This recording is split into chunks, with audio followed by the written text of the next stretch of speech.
Ready. जय हिंद साथियों, NS Assam rifle academy में आपका स्वागत है। उम्मीद करते हैं आप लोग अच्छे होंगे और अपनी रिवीजन पर डे करते होंगे। हम लोग यहाँ पर आज जो प्रैक्टिस सेट करने जा रहे हैं वो सामान्य ज्ञान का रहने वाला है। इससे पहले हम 4 प्रैक्टिस सेट करा चुके हैं और ये आज 5वां प्रैक्टिस सेट रहेगा, जो कि विभिन्न प्रतियोगी परीक्षाओं में जिसमें सामान्य ज्ञान पूछी जाती है उसके लिए अधिक लाभदायक होने वाला है। वैसे तो ये प्रैक्टिस सेट BSSC का है, मतलब बिहार बोर्ड का ये है। जो बिहार SSC पेपर लेता है 10+2 का, उसका ये पेपर है। लेकिन इसके जो क्वेश्चन हैं वो अन्य प्रतियोगी परीक्षाओं में देखने के लिए मिले हैं, जैसे कि RPF है, RPF SI है, RPF कांस्टेबल है, उत्तर प्रदेश पुलिस है, अदर स्टेट पुलिस हैं। इनमें भी इसके क्वेश्चन देखने के लिए मिले हैं। तो इस तरह से ये और भी ज़्यादा महत्वपूर्ण हो जाता है। ठीक है, तो सीधे से चलते हैं अपने क्वेश्चनों पर और देखेंगे इस प्रैक्टिस सेट में किस किस चैप्टर से क्वेश्चन हमें देखने के लिए मिलते हैं। तो यहाँ पर फर्स्ट क्वेश्चन दिया रखा है, इसमें सिंधु सभ्यता से क्वेश्चन है। कहा गया है कि सिंधु घाटी सभ्यता के लोगों की किस धातु की जानकारी नहीं थी। जो सिंधु घाटी सभ्यता थी उसमें जो हमें जानकारी है, इसमें से कौन सी धातु है जिसकी जानकारी नहीं मिली है। तो इसमें ऑप्शन है लोहा है, टीन है, ताम्र है या सीसा है। तो इसमें ऑप्शन हमारा ए एकदम सही जवाब हो जाएगा। जो यहाँ पर लोहा है, इसकी जानकारी नहीं मिली है। ठीक है, सिंधु सभ्यता की खोज 1921 में दयाराम साहनी जी ने की थी। सभ्यता के विकास के दौरान वहाँ के लोगों को लोहे की धातु की जानकारी नहीं थी। सिंधु सभ्यता के दौरान कांसे की धातु का अत्यधिक प्रयोग होता था। कांसे की मूर्तियाँ तथा कांसे की ढलाई का काम इस बात का साक्ष्य है। अगला प्रश्न है, बौद्ध धर्म के संस्थापक कौन थे। तो इसमें महावीर स्वामी हैं, कबीर हैं या फिर गुरु नानक देव हैं या गौतम हैं। तो इसमें हमारा ऑप्शन हो जाएगा डी।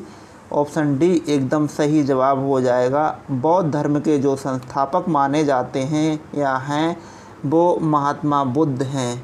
ठीक है, चलते हैं अगले प्रश्न पर। और अगला प्रश्न हमारा दिया रखा है, कह रहे हैं कि सोहन सिंह भांगड़ा का संबंध किस संस्था से है।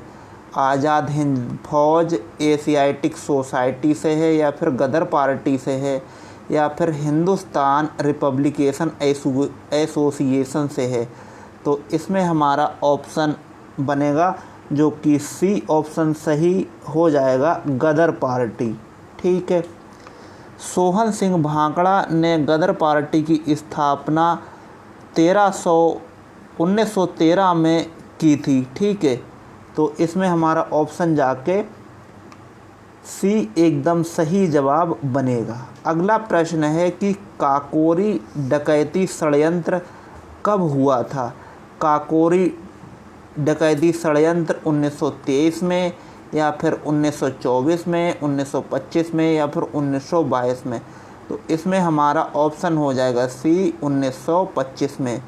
ये काकोरी ट्रेन षड्यंत्र पहले था, लेकिन अब इसका नाम चेंज होकर काकोरी ट्रेन एक्शन हो गया है।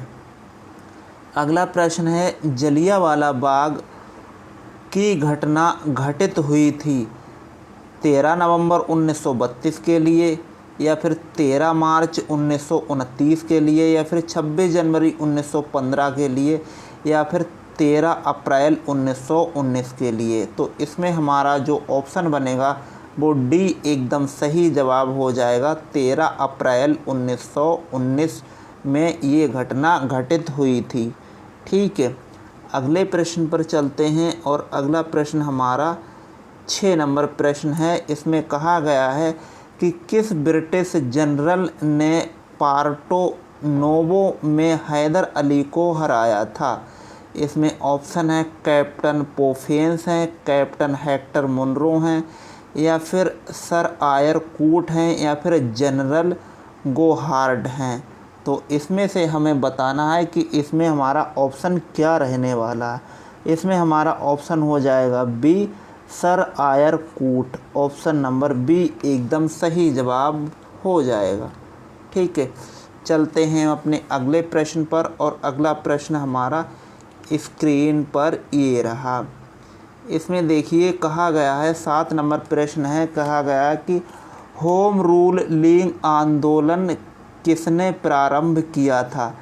इसमें एनी बेसेंट और जवाहरलाल नेहरू जी ने किया था, या फिर लोकमान्य तिलक और महात्मा गांधी जी ने किया था, या फिर लोकमान्य तिलक और बिपिन चंद्र पाल ने किया था, या फिर एनी बेसेंट और लोकमान्य तिलक ने किया था। तो इसमें हमारा ऑप्शन बनेगा डी, यहाँ पर एनी बेसेंट और लोकमान्य तिलक हो जाएगा।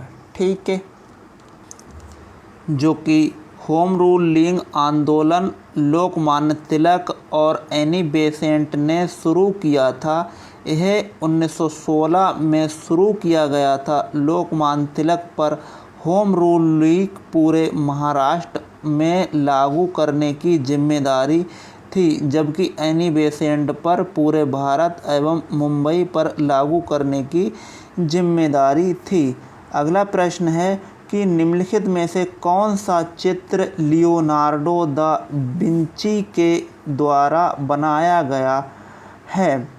ऑप्शन है लास्ट सपर के द्वारा, या फिर बार्जिन ऑफ रॉक्स के द्वारा, या फिर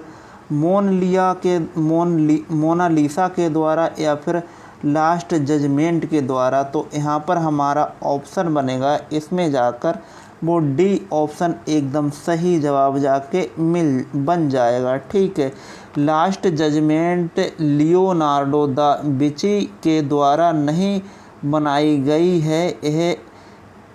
ये जो बनाई गई वो सेमिलिंगोनो के द्वारा बनाई गई थी। ठीक है, लियोनार्डो दा विंची के द्वारा लास्ट सपर, मोनालिसा व बार्जिन ऑफ रॉक्स कलाकृति की रचना की गई थी। ठीक है, अगला प्रश्न है कि फ्रांस में पेरिस कम्यून की स्थापना जो की गई थी वो कब की गई?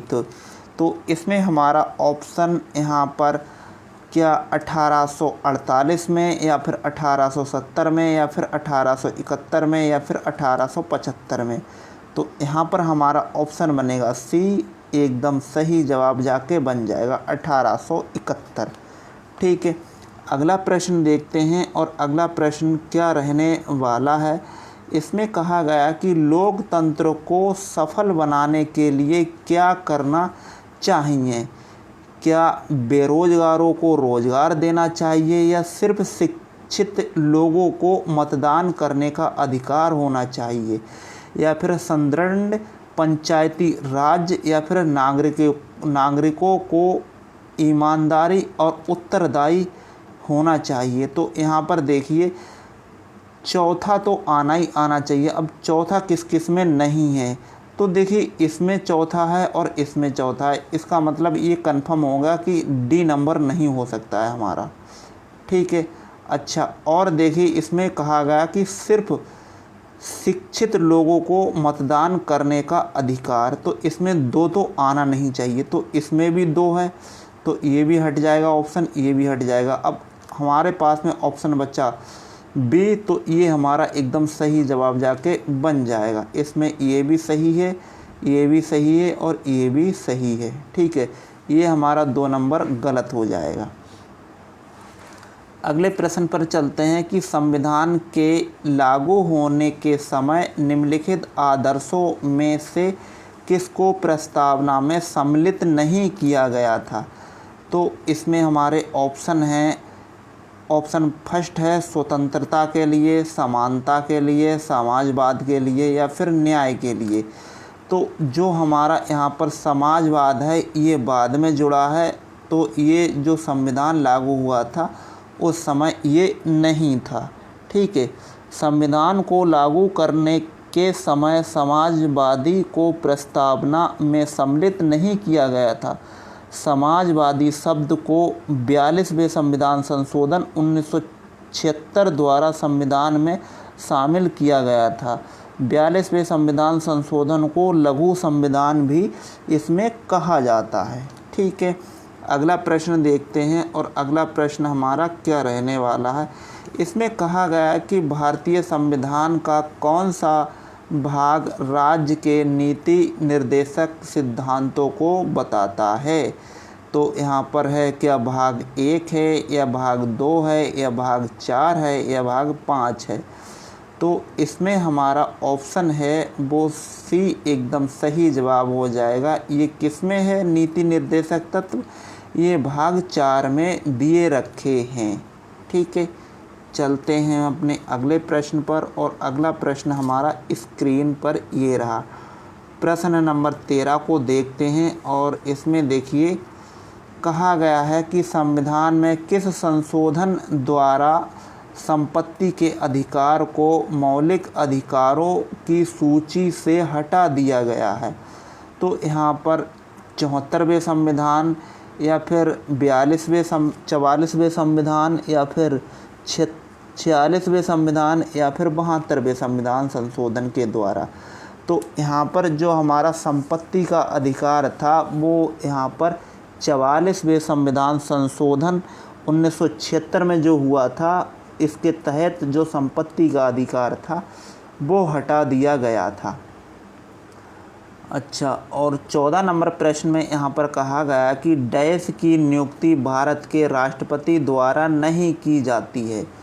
अब इसमें से इन 4 पद हैं, इन 4 पदों में से वो पद हमें देखना है कि राष्ट्रपति जिसकी नियुक्ति नहीं करते हैं। तो यहाँ पर देखिए ये लिखा है उच्चतम न्यायालय के न्यायाधीश, तो इनकी तो नियुक्ति राष्ट्रपति के द्वारा होती है, तो ये तो हमारा हो जाएगा सही और ये हमारा जवाब नहीं है। आगे यहाँ पर महाअधिवक्ता और लिखा है राज्यपाल, फिर लिखा है महान्यायवादी।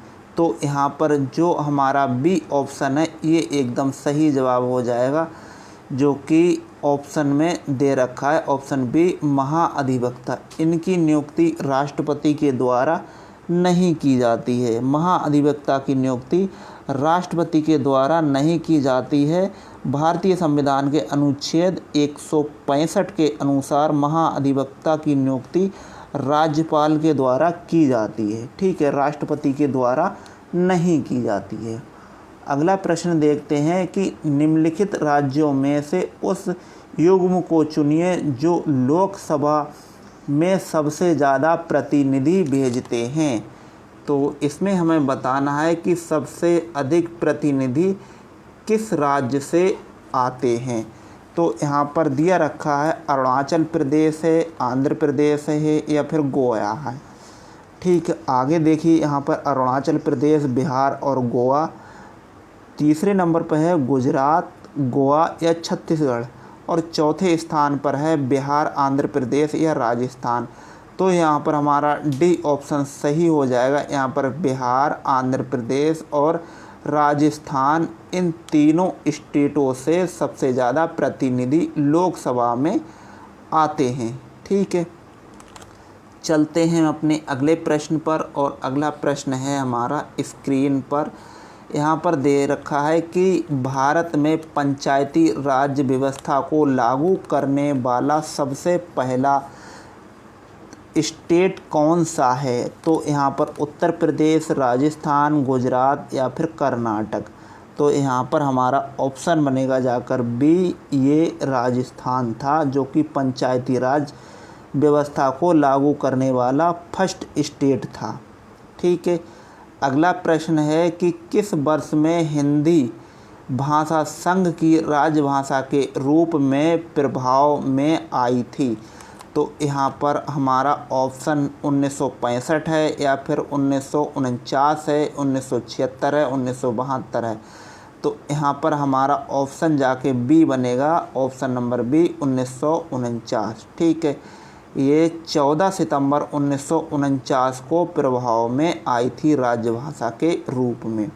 ठीक, अच्छा, अगला प्रश्न यहाँ पर है कि हमारे राष्ट्रीय ध्वज के चक्र में तीलियों की संख्या कितनी होती है? 12 है, 24 है, 30 है या फिर 16 है? तो यहाँ पर हमारा ऑप्शन जाके बनेगा बी, ये 24 तीलियाँ हमारे राष्ट्रीय ध्वज में होती हैं। ठीक है, चलते हैं अगले प्रश्न पर।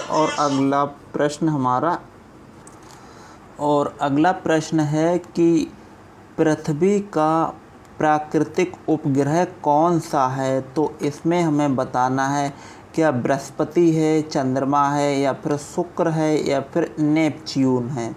तो यहाँ पर जो पृथ्वी का प्राकृतिक उपग्रह है वो यहाँ पर बन जाएगा हमारा ऑप्शन नंबर बी, चंद्रमा। ठीक है, अगला प्रश्न है भूमध्य रेखा के समानांतर काल्पनिक रेखाएं क्या कहलाती हैं? भैया जो काल्पनिक रेखाएं खींची जाती हैं उनके लिए हम कहते हैं अक्षांश रेखाएं। ऑप्शन यहाँ पर बी एकदम सही हो जाएगा। आगे कह रहा है कि निम्नलिखित में से कौन सी ग्रीन हाउस गैस नहीं है?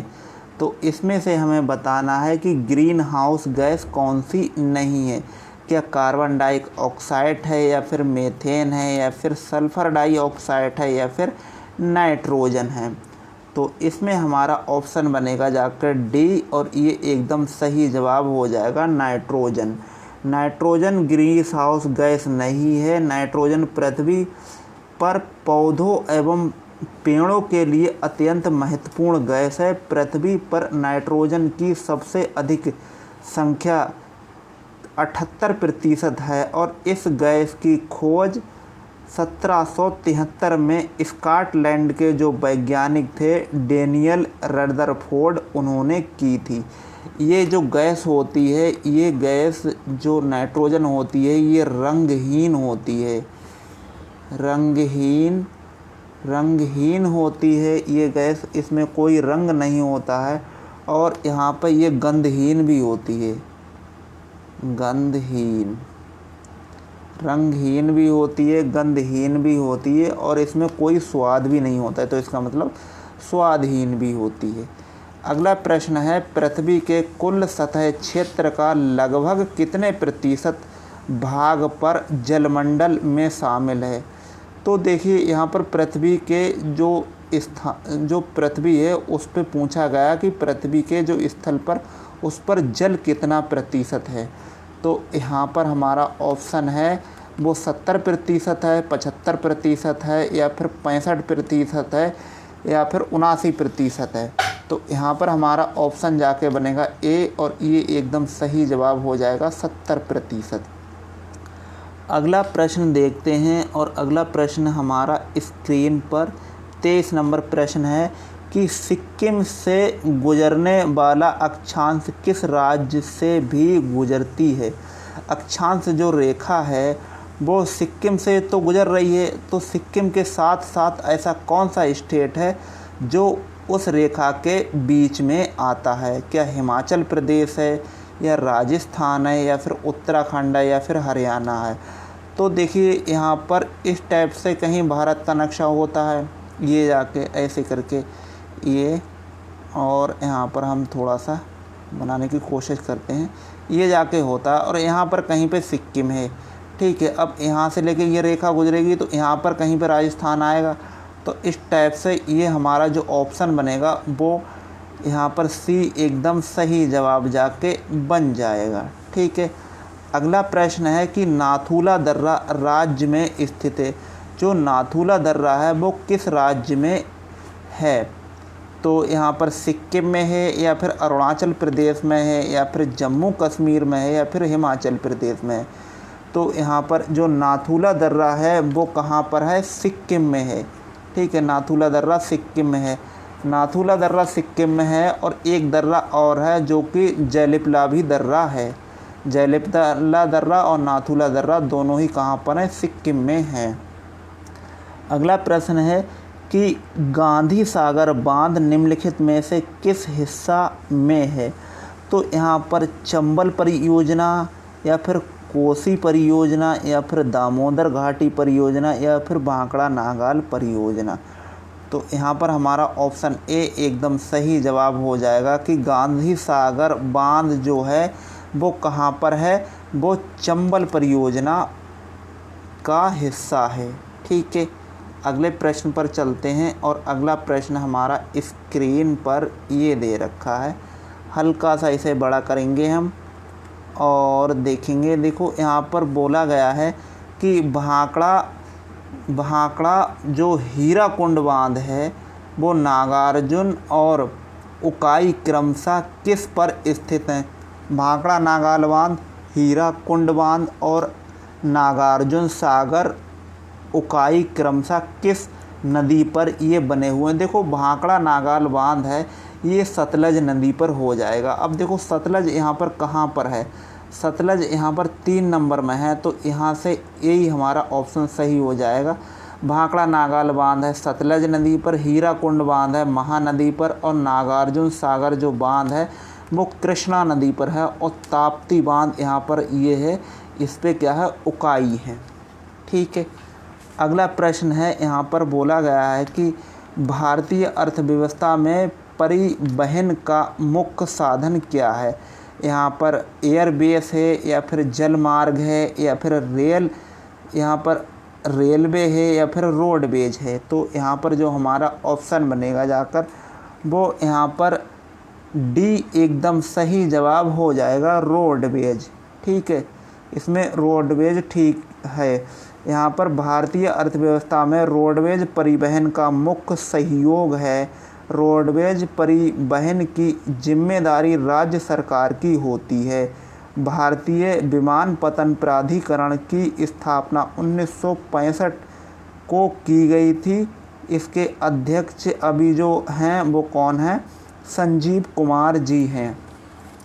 अगला प्रश्न है, भारत की केंद्र सरकार ने 2018 का राष्ट्रीय वर्ष घोषित करने का निर्णय लिया है। तो देखो 2018 की यहाँ पर बात हो रही, तो 2018 में क्या है जो यहाँ पर राष्ट्रीय वर्ष घोषित किया था वो इसमें किया था मोटे अनाज में। ऑप्शन यहाँ पर बी एकदम सही जवाब हो जाएगा। और अभी जो 2024 चल रही है इसमें जो राष्ट्रीय वर्ष किसका घोषित किया गया है, ये किया गया है कैमलेट का, मतलब ऊँटों का वर्ष घोषित किया गया है। ठीक है, अगले प्रश्न पर चलते हैं।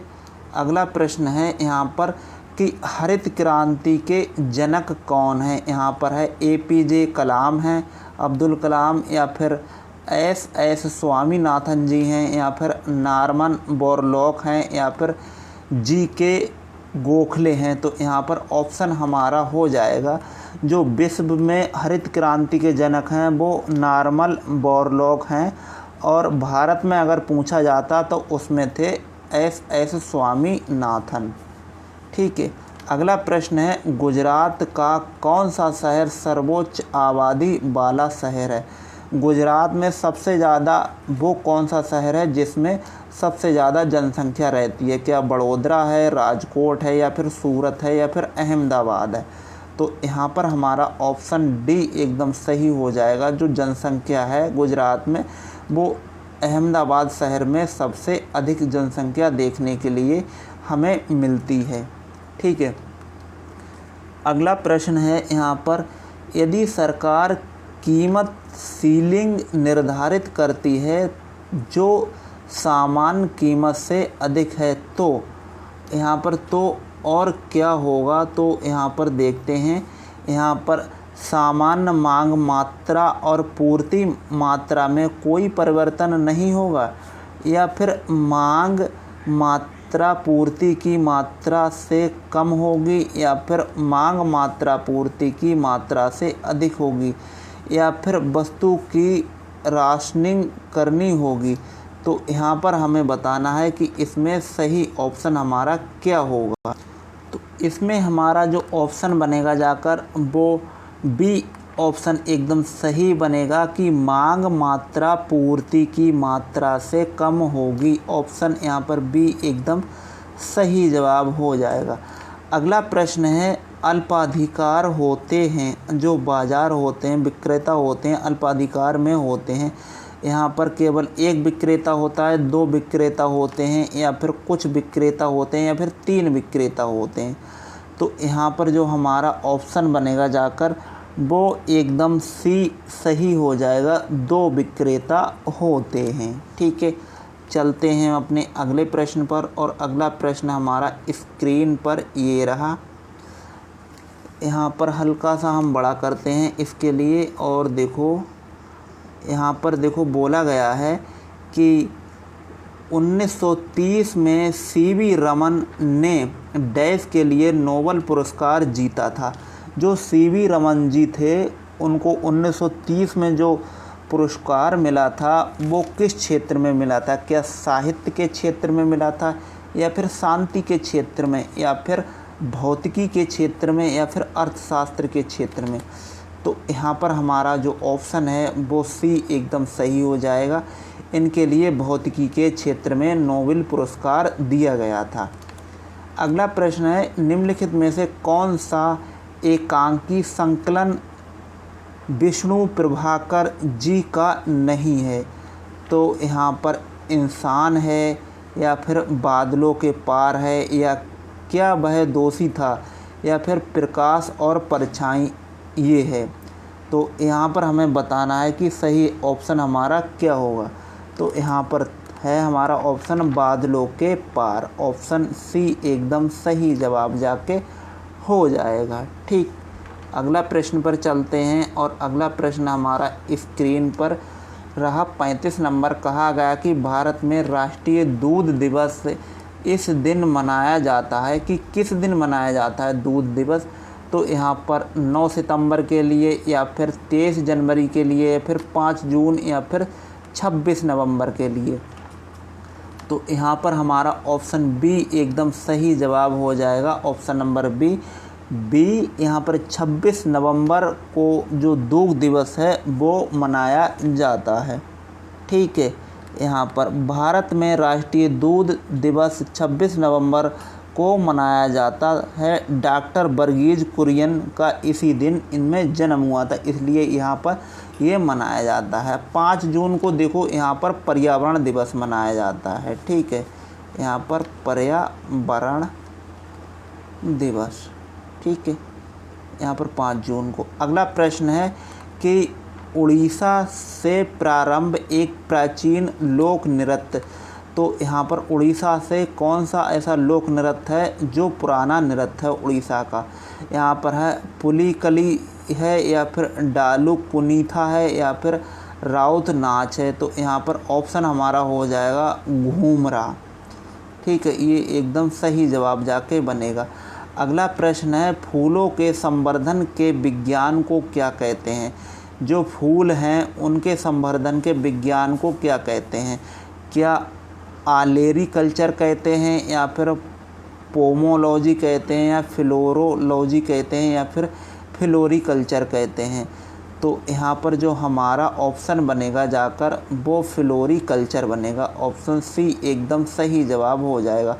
आलेरी कल्चर का मतलब होता है यहाँ पर सब्जी से। ठीक है, ये सब्जी से होता है, सब्जी उत्पादन से। ठीक, अगला प्रश्न देखते हैं। और यहाँ पर हम देखते हैं इसमें हमारा क्या प्रश्न रहने वाला है। यहाँ पर कहा गया है कि कोशिकीय पूर्ण सख्तता की अवधारणा प्रस्तुत करने वाले वैज्ञानिक कौन थे? इसमें क्या कोलिकर थे, या फिर स्कूनर थे, या फिर हैबरलैंड थे, या फिर विलिकिंस थे? इसमें हमें बताना है कि यहाँ पर हमारा क्या ऑप्शन रहने वाला है। तो यहाँ पर जो हमारा ऑप्शन है वो सी एकदम सही जवाब हो जाएगा, हैबरलैंड। ठीक है, अगला प्रश्न है कि दांतों के उचित निर्माण के लिए आवश्यक है। क्या क्लोरीन आवश्यक है, या फिर आयोडीन है, या फिर लौह आयरन है, या फिर कॉपर है? तो यहाँ पर हमारा ऑप्शन बनेगा ए एकदम सही जवाब जाके बन जाएगा, लौह आयरन। ठीक है, अगले प्रश्न पर चलते हैं। और अगला प्रश्न हमारा स्क्रीन पर ये रहा। और इसमें देखते हैं कि यहाँ पर जो 40 नंबर प्रश्न है इसमें पूछा गया है कि हमारे शरीर में पित्त रस कहाँ पैदा होता है, क्या यकृत में है या फिर अग्नाशय में है या तिल्ली में है या फिर गुर्दा में है। तो यहाँ पर हमारा जो ऑप्शन बनेगा वो ए एकदम सही जवाब हो जाएगा। ये जो पित्त रस होता है ये कहाँ पर होता है, ये बनता है यकृत में हमारे। अगला प्रश्न है, मानव रक्त का पीएच मान कितना होता है। जो मनुष्य होता है उसका पीएच स्केल से नापा जाए, जो पीएच स्केल मान होता है उससे नापा जाता है, तो वहाँ पर जो पीएच मान होता है जो ब्लड का होता है वो कितना होता है, क्या 7 होता है या 7.4 होता है या 6.3 होता है या फिर 4.7 होता है। हमें इसमें बताना है कि हमारा ऑप्शन इसमें क्या हो सकता है। तो यहाँ पर हमारा ऑप्शन बी एकदम सही जवाब हो जाएगा। जो मानव रक्त का पीएच मान होता है वो 7.4 होता है। मनुष्य के रक्त का पीएच मान होता है वो कितना होता है, 7.4 होता है, क्योंकि रक्त एक क्षारीय विलय होता है जब भी पीएच का स्केल 7 से कम होता है। ठीक, अगला प्रश्न यहाँ पर पूछा गया कि हड्डी एक उदाहरण है, हड्डी उदाहरण है, तो पेशीय ऊतक है या फिर संयोजी ऊतक है या फिर यहाँ पर एपिथियोलियम ऊतक है या फिर तंत्रिका ऊतक है। तो देखो हमारी जो हड्डी होती है वो संयोजी ऊतक होती है। ऑप्शन यहाँ पर बी एकदम सही जवाब जाके बन जाएगा। अगला प्रश्न है, प्राकृतिक चयन का सिद्धांत किसने दिया था। तो यहाँ पर लेमार्क ने दिया था या फिर हेबार्ड ने दिया था या चार्ल्स डार्विन ने दिया था या फिर बेंजामिन फ्रैंकलिन ने दिया था। तो यहाँ पर हमारा जो ऑप्शन बनेगा जाकर वो ऑप्शन हमारा सी एकदम सही जवाब हो जाएगा, चार्ल्स डार्विन। ठीक है, ऑप्शन नंबर सी एकदम सही जवाब हो जाएगा। अगले प्रश्न पर चलते हैं और अगला प्रश्न है हमारा यहाँ पर कि पराबैंगनी विकिरणों के हानिकारक प्रभाव से मुख्य रूप से डैश होता है, क्या होता है। तो जो पराबैंगनी किरणें होती हैं उन पराबैंगनी किरणों से इनमें से कौन सा रोग होता है, मलेरिया होता है या फिर एड्स होता है, टिटेनस होता है या फिर कैंसर होता है। तो हमारा यहाँ पर ऑप्शन बनेगा सी, ये यहाँ पर हो जाएगा यहाँ पर कैंसर। ठीक, अगला प्रश्न है कि बायोफाइटा पादप सामान्यतः पाए जाते हैं शुष्क आवासों में पाए जाते हैं या जलीय आवासों में पाए जाते हैं या फिर नम एवं छायादार आवासों में पाए जाते हैं या फिर लवणीय आवासों में पाए जाते हैं। तो यहाँ पर हमारा ऑप्शन सी एकदम सही जवाब जाके बन जाएगा, नम एवं छायादार आवासों में पाए जाते हैं। अगला प्रश्न है, निम्नलिखित में से कौन सा एक कार्बोहाइड्रेट नहीं है। तो यहाँ पर सुक्रोज है या फिर फ्रक्टोज है या फिर ग्लूकोज है या फिर ग्लाइसिन है। तो यहाँ पर हमारा जो ऑप्शन बनेगा सी, ये ग्लाइसिन है, ये कार्बोहाइड्रेट नहीं है। ठीक है, अगले प्रश्न पर चलते हैं और अगला प्रश्न है हमारा, यहाँ पर कहा गया कि हरित गृह प्रभाव किस गैस के अधिक मात्रा में होने से बढ़ता है। तो यहाँ पर कार्बन डाइऑक्साइड के द्वारा बढ़ता है या फिर नाइट्रोजन के द्वारा बढ़ता है या फिर ऑक्सीजन के द्वारा बढ़ता है या फिर कार्बन के द्वारा बढ़ता है। ठीक है, तो इसमें हमारा ऑप्शन एकदम सही हो जाएगा, ए कार्बन डाइऑक्साइड के द्वारा। अगला प्रश्न है कि एम्पियर किसकी इकाई है। एम्पियर हमें बताना है, तो एम्पियर किसकी इकाई है, एम्पियर से क्या मापा जाता है। चुंबकीय क्षेत्र है, विद्युत चार्ज है, विद्युत प्रतिरोध है या फिर विद्युत धारा है। तो यहाँ पर हमारा बी ऑप्शन एकदम सही जवाब जाके हो जाएगा, विद्युत धारा। ठीक है, तो ये रहे हमारे आज के प्रश्न और आप एक बार कमेंट बॉक्स में ज़रूर बताइएगा कि जो प्रैक्टिस सेट था इस प्रैक्टिस सेट में हमारे कितने आंसर ठीक हुए हैं। ठीक है, तो ये जो प्रश्न हैं ये बहुत ही ज़्यादा उपयोगी रहने वाले हैं अगर आपने ठीक से ध्यान से किए हैं, है ना, कि ये जो प्रश्न हैं ये प्रश्न बार बार रिपीट होने वाले किसी न किसी एग्ज़ाम में ये पूछे गए हैं। वैसे तो ये बीपी जो बिहार एसएससी आयोग है वो कराता है, तो उसका ये प्रैक्टिस सेट था। लेकिन इसके प्रश्न जो और भी प्रतियोगी परीक्षाएं हैं उनमें पूछे गए थे। ठीक है, तो इसके लिए ये भी और ज़्यादा महत्वपूर्ण हो जाते हैं। ठीक, और जो भी हमारे इस चैनल पर पहली बार वीडियो देख रहे हैं, तो इससे पहले हमने प्रैक्टिस सेट कराए हैं, वो आप अवश्य देखिएगा जाके, आपको बहुत ही ज़्यादा लाभ मिलने वाला है। ठीक है, और जो भी हमारे चैनल पर नए हैं तो चैनल को सब्सक्राइब कीजिए, शेयर कीजिए, और वीडियो अच्छा लगा हो तो इसे लाइक भी कीजिए। तब तक के लिए धन्यवाद। जय हिंद, जय भारत। आपका दिन शुभ हो।